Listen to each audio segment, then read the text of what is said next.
Премьер-министр Темир Сариев Бишкек шаарындагы жаңыдан курулуп жаткан жана оңдолуп жаткан жолдордун абалы менен таанышты. Буга чейин жыл сайын республикадагы жолдорду оңдоого болгону 50-60 миллион сом бөлүнүп келсе, быйыл ички жолдорду жаңылоо үчүн 1 миллиард 400 миллион сом бөлүнгөн. Өлкө президентинин тапшырмасына ылайык шаарда оңдолуп жаткан жолдордун баардыгы октябрь айына чейин бүтүшү керек. Өкмөт башы Бишкек мэриясына, район акимдерине ири базарлардын айланасын иретке келтирүү иштерине тиешелүү көңүл бурулбай жаткандыгын айтып, Орто Сай, Аламүдүн жана башка базарлардын айланасын тезинен тартипке келтирүү тапшырмасын берди. Темир Сариевдин төрагылыгы астында өлкөдөгү диний кырдаал жана коопсуздук маселелерине арналган жумушчу жыйын өттү. Анда 16 июлдагы террордук топтун мүчөлөрүнүн Бишкек шаарындагы аракети Кыргызстандагы терроризмге жана диний радикализмге каршы күрөш, коопсуздук, диний агартуу маселелерин кайрадан карап чыгып, бул жаатта ишти күчөтүүнү талап кылганын билдирди. Муну менен катар премьер-министр салттуу исламдын баалуулуктарын кармануу жана кыргыз элинин салт сана үрп адаттарына жат болгон көрүнүштөрдү динге жамынып таңылоо аракетине каршы туруу зарылчылыгын белгиледи. Жыйындын соңунда экстремисттик жана террористтик багыттагы күчтөргө каршы күрөштү күчөтүү жана жазаларды катаалдатуу, мечиттерди курууда мамлекеттик каттоого алууну иретке келтирүү тапшырмасын берди. Темир Сариевдин төрагылыгы астында Кыргызстандын Евразия экономикалык союзуна кошулуу шартында чек араларды ачууга даярдык боюнча жыйын өттү. Анда айтылгандарга караганда учурда аталган макулдашууну жактыруу боюнча жараянды Россия Федерациясы, Армения жана Беларусь толугу менен аяктап, бул тууралуу Кыргызстандын тышкы иштер министрлигине нота жөнөттү. Ал эми Казакстандын бул жааттагы нотасы жакынкы күндөрү келип түшөрү күтүлүүдө. Премьер-министр тиешелүү мамлекеттик органдарга Кыргыз Республикасынын Евразия экономикалык союзуна кошулуусунун алкагында жол картасынын аткарылышын көзөмөлгө алуу жана чек араларды ачууга даяр болуу тапшырмасын берди.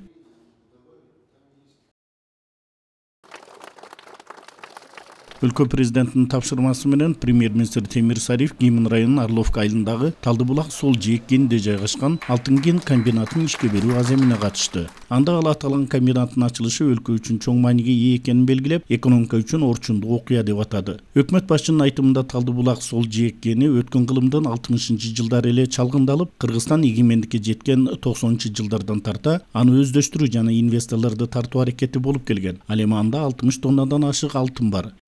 90-жылдары эгемендик алганда биринчи аракеттер башталган, ушул комбинат ачабыз деп. Буйрук бүгүнкү күнгө келиптир. Акыркы 2-3 жылдын ичинде алтын кен тоо комбинаты курулуп, анын 60% Кытай мамлекеттик компаниясында, ал эми 40% мамлекеттик Кыргыз алтын компаниянын үлүшү болуп ачылып отурат. 2011 жылдан 2015 жылга чейин мамлекеттик бюджетке 500 миллион сомдон ашуун салык төлөнгөн. Эми ишке кирген соң жыл сайын 400 миллион сом салык төлөйт. Анын 50 миллиону жергиликтүү бюджетке түшмөкчү. Муну менен катар 1000ден ашык адам жумуш менен камсыз болот. Анын 80%-нан ашыгы жергиликтүү тургундардан алынат. Быйыл жыл аягына чейин комбинат 1 тонна алтын өндүрүүсү пландалууда. Бардыгы ол 400 миллион сомго жакын акча түшөт быйыл. Мынакей bir комбинат иштесе, ошо 4 айдын ичинде, 5 айдын ичинде түшө турган акчасы 400 миллион сомго чейин болуп отурат. Ошонун ичинен 50 миллиондон ашыгы жергиликтүү бюджетке келип түшөт. 1000 киши жумуш орну менен камсыз болуп отурат. Көп элдер азыр жумуш менен камсыз болгон үчүн азыр бияктын Орловка айылынын тургундары көбүнчөсү каршы эмес. Муну менен катар премьер-министр бул сыяктуу бир катар комбинаттар ишке кирерин, буга мисал катары жакынкы аралыкта Бозумчак кенida толук кубаттуулукта иштеп баштаарын маалымдап, Кыргызстандын алдында бир гана өнүгүүгө багыт алуу жолу бар экендигин белгиледи. Бизде бир гана жол бар, башка жол жок. Бул өнүгүү жолу.